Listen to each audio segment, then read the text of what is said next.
compromise. உங்க சைடுலயும் எங்க சைடுலயும். It's a GT promise. மாணவர்களின் சிந்தனைகளை வடிவமைக்க SNS Institutions. மாணவர்களின் சாதனைகளை போற்றும் SNS Institutions Kovai. Ananya's Nana Nani Homes, a paradise for senior citizens, Coimbatore. மிகப்பெரிய மருந்து இன் ஹோமியோபதி சின்னமன். 90% ஆஃப் நான் ட்ரீட் பண்ணுற கேன்சர் பேஷண்ட்டுக்கு சின்னமன் கொடுத்துருவேன். ஒரு 60-70 வயசுக்கு மேலே மாதவிடாய் நின்று 5 வருஷம் 10 வருஷம் கழிச்சு மென்ஸ்ட்ரல் ப்ளீடிங் மாதிரி ஆகுதுன்னு சொல்லி வர எல்லாருக்குமே 80-90% அது வந்து புற்றுநோயாக இருக்கலாம். அவங்க எல்லாருக்கும் அந்த ப்ளீடிங் நிப்பாட்டுறதுக்கு ஹோமியோபதியில் பெஸ்ட் மெடிசன்.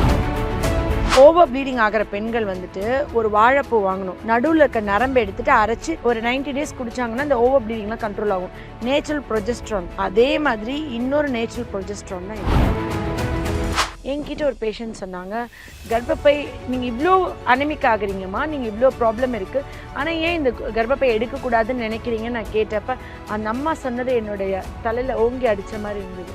என் குழந்தை வாழ்ந்த முதல் வீடு மாதிரி. அந்த பெண்களுக்கு கர்ப்பப்பை எடுத்துட்டா எலும்புகள் வீக் ஆகும், இருதய சம்பந்தமான நோய் வரும்னு தான் நான் இத்தனை நாள் கர்ப்பப்பை வேணும்னு சொல்வேன். ஆனால் அதுக்கப்புறம் தான் நான் யோசிச்சேன், எதை வேணா விட்டு தருவோம், நம்ம குழந்தை வாழ்ந்த முதல் வீட்டை எப்படி நான் விட்டு கொடுப்பேன். இதை பத்தி எனக்கு தெரிஞ்சு இது வரைக்கும் யாரும் பேசியிருக்க வாய்ப்பே இல்லை. ஆண்களுக்கு விந்தணுக்கள் கூட்டுறதுக்கு அவ்வளோ உதவுது, பிபிக்கு, கொலஸ்ட்ரால் குறைக்கும். இது வந்துட்டு எல்லாத்துக்குமே நல்லது. இது அவ்வளோ அருமையான ஒரு பவுடர். சொல்ல நான் பச்சையாவே சாப்பிட்டுலாமான்னு பார்க்குறேன். உடம்புல எங்கேருந்து ரத்தம் வெளியே வருதுனாலும் அந்த ரத்தத்தை குணம் பண்ணுறதுக்கு இது தேவை. ஒரு நாள் பாருங்களேன், இதிலெல்லாம் பெரிய பெரிய மருந்துகள் வந்து பெரிய பெரிய ரிசர்ச் பண்ணி இதை ரிசர்ச் பண்ணுறவங்களுக்கு நோபல் பரிசு வரைக்கும் கிடைக்கும். ஆனால் அதுக்கு போட்ட விதை நம்மளோடது.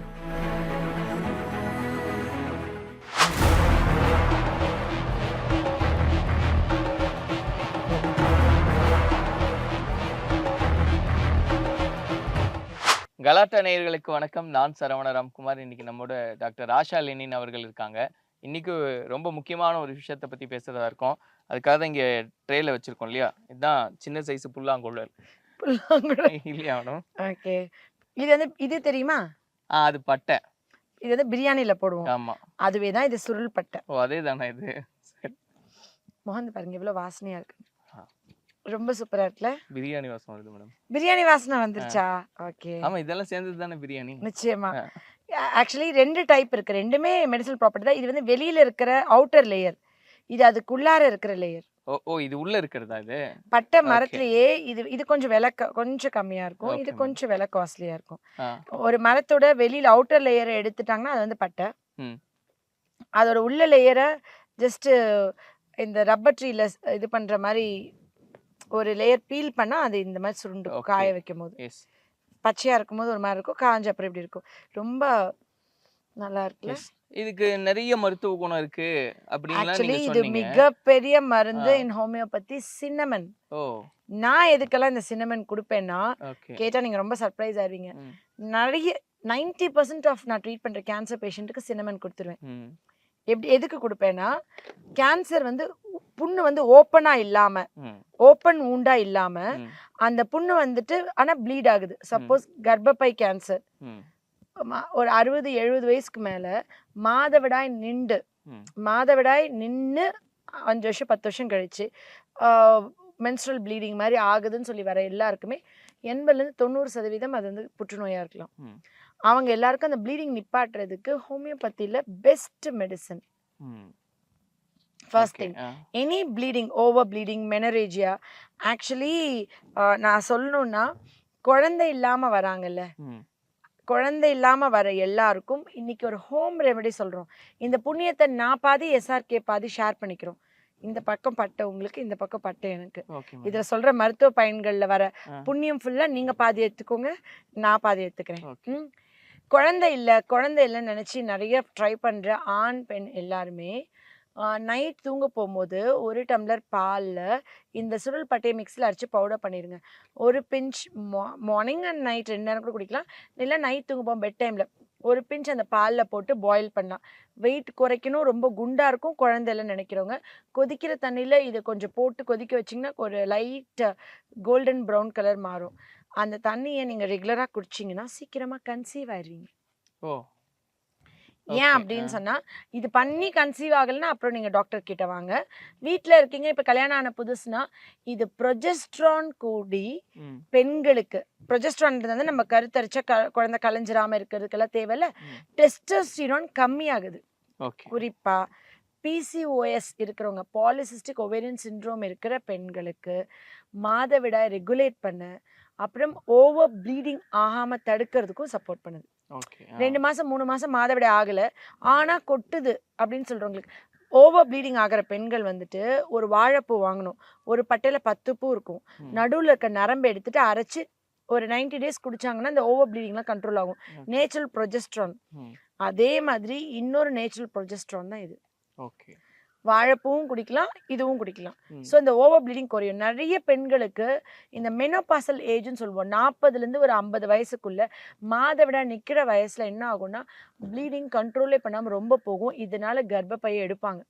என்கிட்ட ஒரு பேஷண்ட் சொன்னாங்க, கர்ப்பப்பை நீங்கள் இவ்வளோ அனமிக் ஆகுறீங்கம்மா, நீங்கள் இவ்வளோ ப்ராப்ளம் இருக்குது, ஆனால் ஏன் இந்த கர்ப்பப்பை எடுக்கக்கூடாதுன்னு நினைக்கிறீங்கன்னு நான் கேட்டப்ப அந்த அம்மா சொன்னது என்னுடைய தலையில் ஓங்கி அடித்த மாதிரி இருந்தது.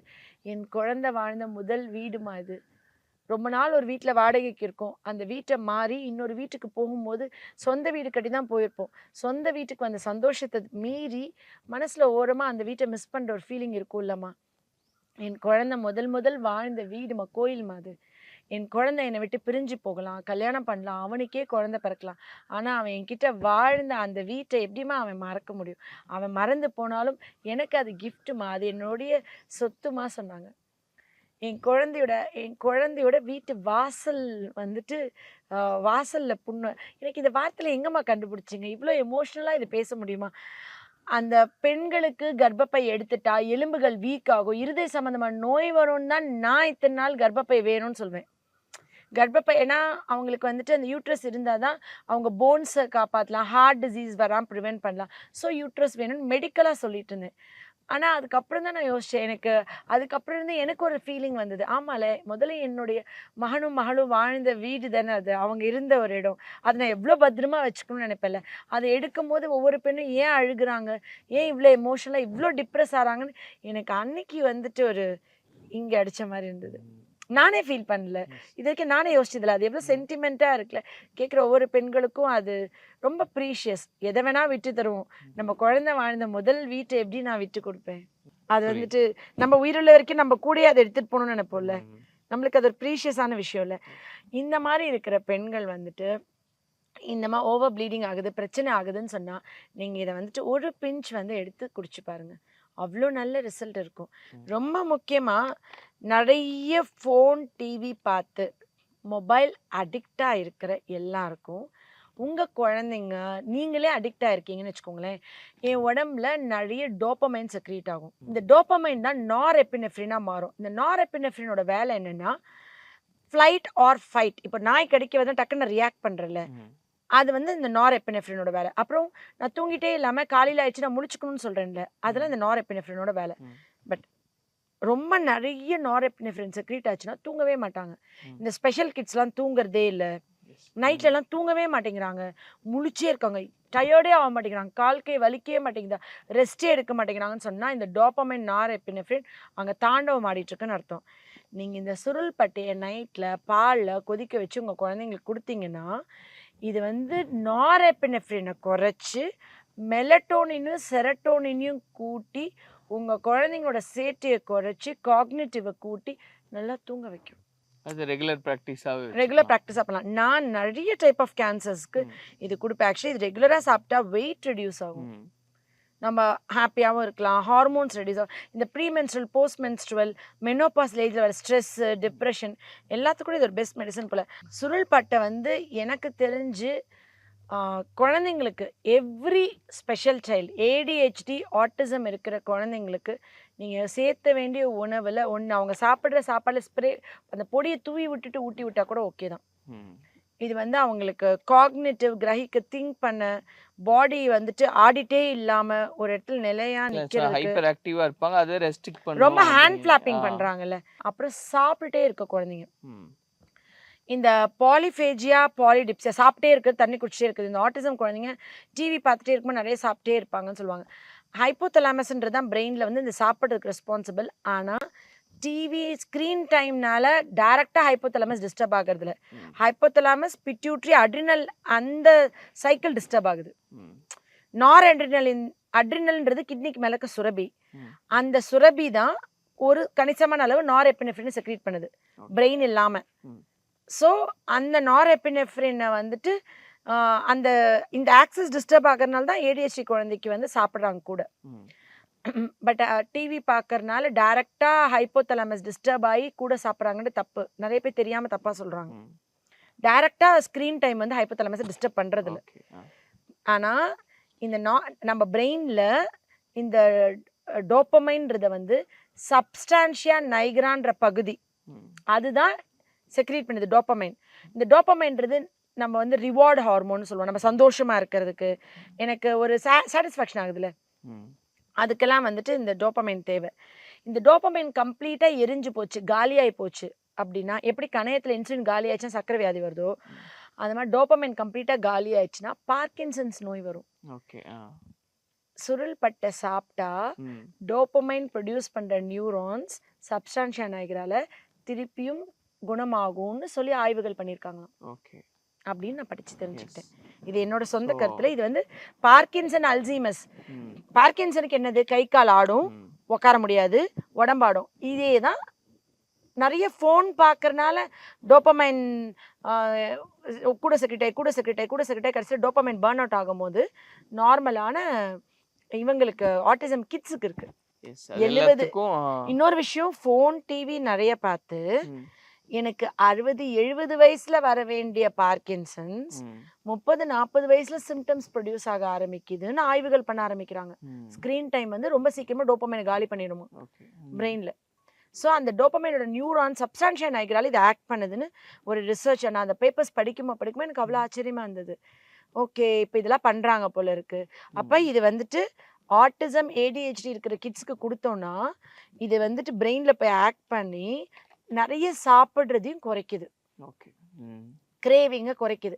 இது இது ஃபோன் பார்த்தா டிவி பார்த்தா இதுதான் ஆகும், இது கம்ப்ளைண்ட்ஸ் இருக்குன்னு சொல்றது மட்டும் நம்ம வேலை இல்லை. அதுக்கு என்ன தீர்வு, அதுக்கு என்ன பண்றது? ஸோ நீங்கள் அந்த பட்டை பவுடரை வந்துட்டு கொஞ்சம் கொஞ்சம் ஒவ்வொரு பிஞ்சு கொடுத்துட்டே வாங்க. அப்போ கொடுத்துட்டே வரும்போது உங்கள் குழந்தைங்களுக்கு ரொம்ப சாப்பிடணும், ரொம்ப இது பண்ணுறது அதெல்லாம் குறைஞ்சி, ரொம்ப ஓவர் ஆக்டிவிட்டிலாம் குறைஞ்சி, நல்ல தூங்குறதுக்கு தூக்க மருந்து கொடுக்காம, மெலட்டோனின் சிரப் கொடுக்காம, இது மூலிமா மெலட்டோனின் செக்ரீட் ஆகுதுன்ற சான்றிதழே இருக்குது, ப்ரூஃப் இருக்குது. ஸோ மெலட்டோனின் செரோட்டோனின் செக்ரீட் ஆச்சுன்னா குழந்தை வந்து சென்சிபிளாக பிஹேவ் பண்ணுவாங்க, தூக்கமும் நல்லா வரும். ரொம்ப நல்லா இருக்குல்ல. இதை பற்றி நான் 1/3 தான் இப்போ சொல்லியிருக்கேன். இதை பற்றி நான் படித்து தெரிஞ்சிட்ட விஷயங்கள் என்னை ரொம்ப மலைக்க வச்சிருச்சு. நான் சின்னமன் ரெகுலராக என்னோட இன்ஃபர்டிலிட்டி பேஷண்ட்ஸ் கொடுப்பேன். குழந்தை இல்லாத ஆண்களுக்கு விந்தணுக்கள் கூட்டுறதுக்கு அவ்வளோ உதவுது. பெண்களுக்குமே இது ஆக்சுவலி நான் ஃபீமேல்ஸ்க்கு தான் யூஸ் பண்ணிட்டு இருந்தேன். பட் இப்போ நம்ம இன்டர்வியூக்காண்டி ப்ரிப்பேர் பண்ணும்போது தான் பார்த்தேன் ஆண்களுக்கு செமன் குவாலிட்டி ஸ்பெர்மோட உயிரணுக்களோட இதுக்கெல்லாம் இது உதவுது, அது வந்து வீரியமாக்குதுன்னு சொல்லி படித்தேன். எவ்வளோ தூரத்துக்கு நான் யூஸ் பண்ணி பார்க்கல. பெண்களுக்கு வந்துட்டு நான் வந்து இந்த சாக்லேட் சிஸ்ட், எண்டோமெட்ரியோசிஸ், குழந்தைன்னு சொல்ற எல்லாருக்கும் இந்த சாக்லேட் சிஸ்ட் ரொம்ப பெரிய பிரச்சனையா இருக்கும். அது என்ன பண்ணும்னா, மாசம் கர்ப்பப்பையிலேருந்து கர்ப்பவாய் வழியா வெளியாக வேண்டிய மாதவிடாய் தீட்டு வந்து டியூப் வழியா வயிற்றுக்குள்ள லீக் ஆகுறது தான் சாக்லேட் சிஸ்ட். ரிவர்ஸ் ப்ளீடிங், எதுக்கழிச்சு மேல வர மாதிரி. அதனால என்ன ஆகுது, கன்சீவே ஆக மாட்டேங்கிறாங்க. எத்தனை தடவை ஆப்ரேஷன் பண்றது, எத்தனை தடவை பண்றது. வாழைப்பூ மாதிரி இதுவும் அதுக்கு எனக்கு ரொம்ப சப்போர்ட் பண்ணியிருக்கு. நான் வந்து இது இன்டர்னல் மருந்தா கொடுப்பேன். ரெகுலரா 6 உருண்டை சப்பி சாப்பிடுங்கன்னு சொல்லிட்டே இருந்தோம்னா அப்போ அவங்க வந்துட்டு அந்த ரிவர்ஸ் பெரிஸ்டால்சிஸ் அது கொஞ்சம் சப்போர்ட் பண்ணும். இந்த சாக்லேட் சிஸ்டம் அழகாக குணம் பண்ணும். ரெகுலராக ஒரு நாளைக்கு 3 தடவை 6 உருண்டை சப்பீஸ். ஆனால் டோசேஜ் இது எல்லாமே விழிப்புணர்வு வீடியோ தான். இது வந்து இப்படி யூஸ் பண்ணால் இந்த மாதிரி பயன் தரும்னு சொல்கிறது தான். ஆனால் நீங்கள் இதை செல்ஃப் மெடிக்கேட் பண்ணிக்காதீங்க. உணவில் நாங்கள் சொல்கிற எல்லாமே கலாட்டாவில் இது வந்து டிஸ்க்ளைமர் மாதிரி நம்ம இப்போயே சொல்லிடுவோம். நாங்கள் சொல்கிற எல்லா உணவுகளுமே நீங்கள் எவ்வளோ எடுத்துக்கிட்டாலும் அதிகமாக ஒன்றாகாது. கூட சாதம் சாப்பிட்டா என்ன ஆகும், கூட மாம்பழம் சாப்பிட்டா என்ன, கொஞ்சம் வெயிட் போடும். ஆனால் நீங்கள் மருந்தாக எடுக்கும்போது மருத்துவரோட ஆலோசனைப்படி தான் எடுக்கணும். எனக்கு ஒரு ஃபார்முலா இருக்குது, எனக்கு ஒரு ஸ்டைல் இருக்குது. எனக்கு தெரிஞ்சு இது நான் யூஸ் பண்ணுற அளவுக்கு இன்னொருத்தவங்களுக்கு இதை பற்றி ஐடியா இருக்குமான்னு கூட தெரியாது. ஏன்னா நான் ஒவ்வொரு விஷயமும் ரொம்ப ரிசர்ச் பண்ணுவேன். அதில் இது வந்துட்டு அந்த சாக்லேட் சிஸ்ட் இருக்குன்னு சொல்கிறீங்க, உங்களால் டாக்டரை போய் பார்க்க முடியல. அந்த டைமில் நீங்கள் வீட்லேயே ரெகுலராக இதை யூஸ் பண்ணிட்டே வந்தீங்கன்னா உங்கள் சீக்கிரமாக கன்சீவ் ஆயிடுவீங்க. நீங்கள் கன்சீவ் ஆகிட்டிங்கன்னா இன்டைரக்டாக இவர் சொல்வார்ல கர்ணன், அதோ அன்னச்சாவடி அங்கே போய் சாப்பிடுங்க அப்படின்னு சொன்னதுக்கே சொர்க்கத்தில் அந்த ஆள்காட்டி இவர் வாயில் வச்சா அவருக்கு பசி போயிடுமா. அந்த மாதிரி நானும் எஸ்ஆர்கேவும் அதோ இந்த காடமன் சின்னமன் சாப்பிடுங்க, இதோ இந்த சின்னமன் சாப்பிடுங்க, உங்களுக்கு வந்துட்டு மாசமாயிருவீங்க. நாங்கள் சொன்ன டிப்ஸ் யூஸ் பண்ணி மாசமாகிற எல்லா புண்ணியத்தையும் நானே இவர் கேமராமேன் எல்லாரும் நாங்கள் ஷேர் பண்ணிக்கிறோம். இந்த புண்ணியம் ஃபுல்லாக எங்கள் எல்லாருக்கும் உங்கள் குழந்தைகள் வளர வளர அந்த ஆசீர்வாதம் எங்கள் குடும்பத்துக்கும் வரட்டும். நம்ம பிளஸ் பண்ணுவோம். நன்றி மேடம். ஏன்னா நீங்க சொன்ன மாதிரி இத்தினூண்டு தான் இருக்குன்னு பார்த்தேன். இவ்வளோ இத பத்தி எனக்கு தெரிஞ்சு இது வரைக்கும் யாரும் பேசியிருக்க வாய்ப்பே இல்லை. இத மருந்தா பல வருஷம் நான் யூஸ் பண்ணி இதோட ரிசல்ட்டும் மகத்துவத்தையும் நான் தெரிஞ்சுக்கிட்டனால வெயிட் குறைக்கணுமா, நீங்கள் வந்துட்டு சுகர் பேஷண்ட்ஸு இது வந்து ரொம்ப நல்லது, சுகர் பேஷண்ட்ஸ்க்கு, பிபிக்கு, கொலஸ்ட்ரால் குறைக்கும், இது வந்துட்டு எல்லாத்துக்குமே நல்லது. இது அவ்வளோ அருமையான ஒரு பவுடர். சொல்ல சொல்ல நான் பச்சையாவே சாப்பிட்டுலாமான்னு பார்க்கிறேன். அந்த அளவுக்கு அவ்வளவு பெனிஃபிட். இதை போய் அரைச்சி பவுடர் பண்ணி சாப்பிட்டு இந்த ஈரலாம் ரத்தம் வருது இல்லை பல்லு விளக்கும் போது அவங்க ரெகுலரா இதை சாப்பிட்டு பாருங்க. இது ப்ளீடிங்கை வந்துட்டு எல்லா இடத்துலயும் கண்ட்ரோல் பண்ணும். ஈரில் ரத்தம் வருது, ஓவர் ப்ளீடிங் ஆகுது, பைல்ஸ்ல பிளட் வருது, எதுவாக இருந்தாலும் நீங்கள் இதை சாப்பிட்டு பாருங்க. பைல்ஸ் பிளட் வந்துட்டு அந்த பிளட்டை ஸ்டாப் பண்ணும், பைல்ஸ் இது க்யூர் பண்ணாது. எனி ப்ளீடிங் இது ஸ்டாப் பண்ணும். நான் வந்து மோஸ்ட்லி எல்லா டைப் ஆஃப் கேன்சர் ப்ளீடிங்க்கும் நான் இதை கொடுப்பேன். ஓகே, சூப்பராக கேட்கும். ஸோ நிறைய பெனிஃபிட்ஸ் பற்றி சொல்லியிருக்கீங்க மேம். நீங்கள் சொன்ன மாதிரி வேணுன்றவங்க அது டாக்டர் அட்வைஸோட இது அப்ரோச் மருந்தா எடுத்துக்கும் போது கண்டிப்பாக ஒரு அளவுக்கு வேணும் அப்படின்றவங்க நார்மலாக எடுத்துக்கலாம் இல்லையா? இது நீங்க பட்டைய மிக்சியில அரைச்சி பவுடர் போடுறதுக்கு டாக்டர் தேவையில்லை. ஒவ்வொரு பிஞ்ச் டெய்லியுமே எடுக்கலாம். வெயிட் ரிடக்ஷன், தொப்பை குறைய, லிவரை கிளென்ஸ் பண்ண, லிவர் ப்ரொடெக்டிவ். ஆக்சுவலி இதுல என்னன்னா இந்த சின்னமன் இருக்குல்ல, இது வந்து சாப்பிட்ட உடனே லிவர்ல போய் சோடியம் பென்சோயேட்டா மாறிடுது. இந்த சோடியம் பென்சோயேட் வந்து ஹிப்பாட்டிக் ப்ரொடெக்டர், அதாவது கல்லீரல் சம்பந்தமான நோய்களுக்கு ஆங்கில வைத்தியத்துல கொடுக்குற மருந்தே சோடியம் பென்சோயேட் உள்ளதுதான். ஸோ இயற்கையாக இப்போ குடிப்பழக்கத்தினால இல்லை வேறு ஏதாவது வைரஸ் தொற்றுனால நோய் தொற்றுனால உங்களுக்கு கல்லீரல் பாதிச்சிருக்குன்னா ரெகுலராக ஒரு பிஞ்ச் இதை போட்டு சாப்பிட்டே வரும்போது உங்கள் லிவர் ரீஜென்ரேட் ஆகிறதுக்கு இது உதவும். பெண்களுக்கு மட்டும்தான் இது சப்போர்ட் பண்ணுவோம் இவ்வளோ நேரம் நீங்கள் பேசும்போது. பட் இந்த விந்தணு அதிகப்படுத்திருக்குன்னு சொன்னீங்க, அதை தாண்டி ட்ரிங்க்ஸ் பழக்கம், இந்த லிவர் இது பண்றது இல்லாம லிவர் ஃபெயிலியர் ஆனா என்ன ஆகும், பிளட் வாமிட் வரும். எங்க இருந்துனா ரத்தம் வந்துச்சுன்னா ரத்தத்தை நிப்பாட்ட என்ன சொல்லி கொடுத்துருக்கேன், உடம்புல எங்க இருந்து ரத்தம் வெளியே வருதுனாலும் அந்த ரத்தத்தை குணம் பண்றதுக்கு இது தேவை. ஒரு நாள் பாருங்களேன், இதுல எல்லாம் பெரிய பெரிய மருந்துகள் வந்து பெரிய பெரிய ரிசர்ச் பண்ணி இதை ரிசர்ச் பண்றவங்களுக்கு நோபல் பரிசு வரைக்கும் கிடைக்கும். ஆனா அதுக்கு போட்ட விதை நம்மளோடது. நிஜமா, ஏன்னா இது வந்து இது வந்து லிவர்ல போனோடனே சோடியம் பென்சோயேட்டா கன்வெர்ட் ஆகுது. அது ரொம்ப பெரிய ஹிப்பாட்டிக் ப்ரொடெக்டர். ஹெப்படைட்டிஸ்க்குலாம் இது வந்து மருந்தாக கொடுப்பாங்க. ஸோ இந்த லிவர் ஃபெயிலியர் ஆனால் போர்ட்டல் ஹைப்பர் டென்ஷனில் போர்ட்டல் வெயின் வந்துட்டு பர்ஸ்ட் அவுட் ஆகி ரத்த வாந்தி பண்ணுறனால தான் அவங்க வந்துட்டு பேண்டிங் போடுவாங்க. பேண்டிங் போட்டு அந்த பிளட் வெசல். ஆனால் இயற்கையாக இது சாப்பிடுமா அது குணமாகும்ல. நிச்சயமா இவ்வளோ பெனிஃபிட் சொல்லியிருக்கீங்க. கட்டாயமா அதெல்லாம் யூஸ் அதான் நான் சொன்னேன், ஒரு 1/3 தான் நான் சொல்லியிருக்கேன். இதில் இன்னும் 2 மடங்கு சத்து நான் சொல்லாம இருக்கேன். ஏன்னா அளவுக்கு மீறி நான் சொன்னேன்னா நீங்க கன்ஃபியூஸ் ஆவீங்க, அது உங்களுக்கு புரியாது. குழந்தை இல்லாதவங்க சாப்பிடுங்க, பிசிஓடி இருக்கவங்க சாப்பிடுங்க, கல்லீரல் பிரச்சனை இருக்கவங்க சாப்பிடுங்க, வெயிட் குறைக்கணும்னு நினைக்கிற சாப்பிடுங்க, ஓவர் ப்ளீடிங் பல்லில் ரத்தம் வந்தாலும் சாப்பிடுங்க, ரத்த வாந்தி வந்தாலும் சாப்பிடுங்க, ஏதாவது ஒரு புற்றுநோய் இருக்குனாலும் சாப்பிடுங்க, புற்றுநோய் வராமல் இருக்கிறதுக்கு சாப்பிடுங்க, ஓவர் ப்ளீடிங் ஆகுதுன்னா சாப்பிடுங்க. சிம்பிளாக முடிச்சிட்டேன். நன்றி நன்றி மேடம். தேங்க்யூ. No compromise. உங்க சைடுலயும் எங்க சைடுலயும். It's a GT promise. மாணவர்களின் தனித்திறமைகளை மேம்படுத்த SNS இன்ஸ்டிடியூஷன் மாணவர்களின் சாதனைகளை போற்றும் SNS institutions Kovai. Ananya's Nana Nani Homes, a paradise for senior citizens, Coimbatore.